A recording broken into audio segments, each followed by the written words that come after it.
আজ ক্যানভাসের গল্পটার আরও একটা প্রশ্ন উত্তর নিয়ে তোমাদের সামনে হাজির হয়ে গেলাম। এক করার মুরদ নেই, বিয়ে করতে যাওয়া কেন তার? কে কাকে কথাটি বলেছে? কথাটার দ্বারা কি বোঝানো হয়েছে? কোন প্রসঙ্গেই বা এমন কথাটা বলা হয়েছে?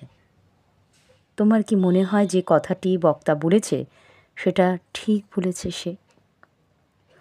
বাংলা সাহিত্যের বিখ্যাত কথা সাহিত্যিক বনফুল অর্থাৎ বলাইচাঁদ মুখোপাধ্যায়ের লেখা ক্যানভাসের গল্প থেকে নেওয়া আলোচ্য অংশটি গল্পের অন্যতম প্রধান চরিত্র কাত্যায়নী তার বেকার স্বামী ভৈরবকে বলেছে।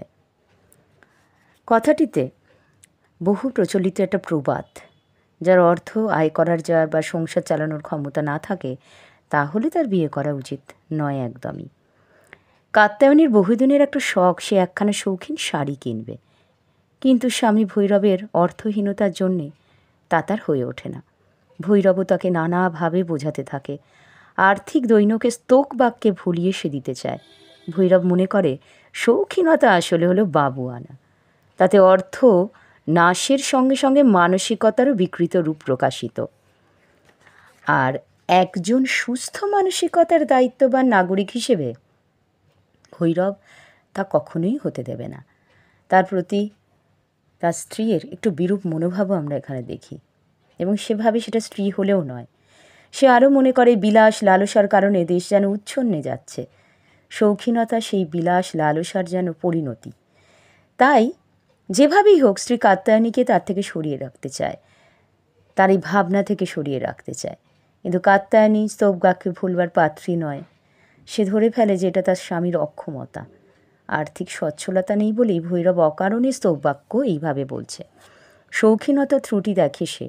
ভৈরবের দৈন্য এবং বাবুয়ানা বিরোধী কথা স্তববাক্য প্রসঙ্গেই এমন কথা বলা হয়েছে।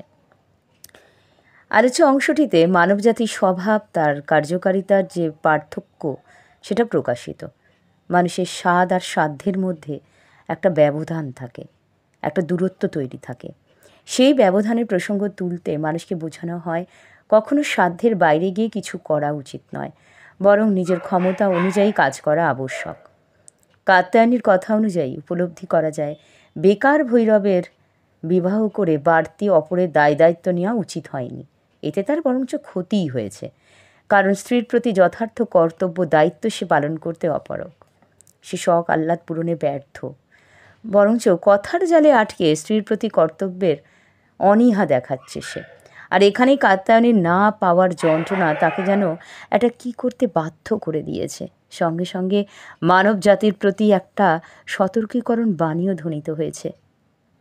যোগ্য না হয়ে কিছুতেই এমন কাজ করা উচিত নয়, কারো সম্পূর্ণ দায়িত্ব নিয়ে একেবারেই উচিত নয়।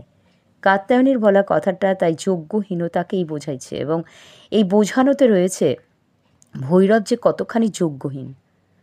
যোগ্যতর সমর্থন তার প্রতি তার স্ত্রীর নেই। এই নীতিবাক্যটার মধ্যে দিয়ে সেটি কিন্তু গল্পে বোঝানো হয়েছে। স্বামী হিসেবে স্ত্রীর দায়িত্ব পালনে সে অক্ষম। আজ তাহলে আলোচনা এখানেই শেষ করছি। তোমরা এটি অনুশীলন করো, লিখো। আজ এ পর্যন্তই তাহলে, ধন্যবাদ।